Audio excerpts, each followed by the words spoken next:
আসসালামু আলাইকুম, কেমন আছেন সবাই? আশা করি সবাই ভালো আছেন।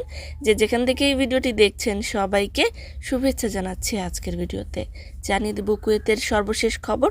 প্রথমেই জানিয়ে দিচ্ছি একটি গুরুত্বপূর্ণ কমেন্টের উত্তর।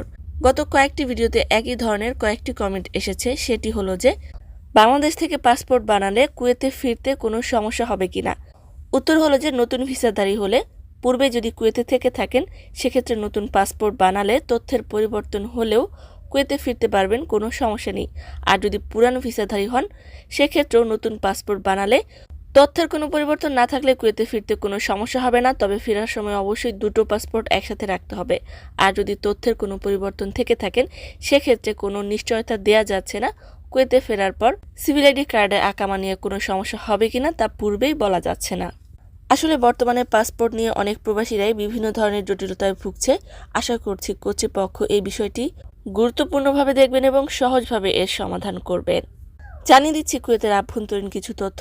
কুয়েতের একটি স্থানীয় আরবি দৈনিকে প্রকাশ করে বলা হয়েছে যে কুয়েতের স্বরাষ্ট্র মন্ত্রণালয়ের নিরাপত্তা বাহিনী একজন ডেলিভারি কর্মীকে চুরির অভিযোগে আটক করেছিল।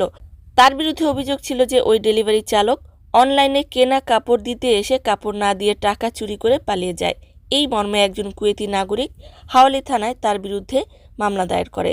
তবে পুঙ্খানুপুঙ্খ তদন্তে উঠে এসেছে যে ওই ডেলিভারি চালককে মিথ্যা মামলায় ফাঁসানো হচ্ছে। সে মূলত অনলাইনে অর্ডার দেয়া কাপড় নিয়ে ডেলিভারি পৌঁছতে গেলে কুয়েতি নাগরিক তাকে হুমকি ধামকি দেখিয়ে কাপড়টি ছিনিয়ে নেয় এবং ওই কুয়েতি ব্যক্তি বাণিজ্য মন্ত্রণালয়ের কর্মকর্তা দাবি করে একটি কার্ড দেখান এবং তিনি আরও হুমকি ধামকি দেখিয়ে বলেন যে ডেলিভারির টাকা প্রদান করবেন না এবং আরও কথা বললে ওই ডেলিভারি চালককে আঘাত করবেন। তদন্ত শেষে ওই কুয়েতি নাগরিক দোষী সাব্যস্ত হলে তাকে আটক করা হয়েছে।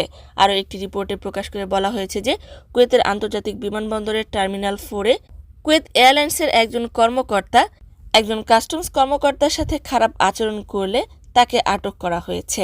অন্যদিকে মাদক বিরোধী অভিযানে আন্তর্জাতিক নেটওয়ার্ক নিয়ন্ত্রণ করতে 7 জন আসামিকে আটক করেছে, যাদের কাছে প্রায় 16 কেজি মাদকদ্রব্য এবং 9,000 সাইকোট্রপিক বড়ি জব্দ করা হয়েছে।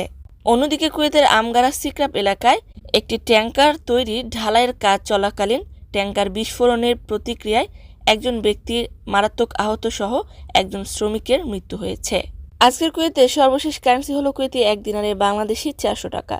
সম্মানিত ভিউয়ার্স, আজকের মতো এই ছিল আপডেট। পুরো ভিডিওটি দেখার জন্য ধন্যবাদ।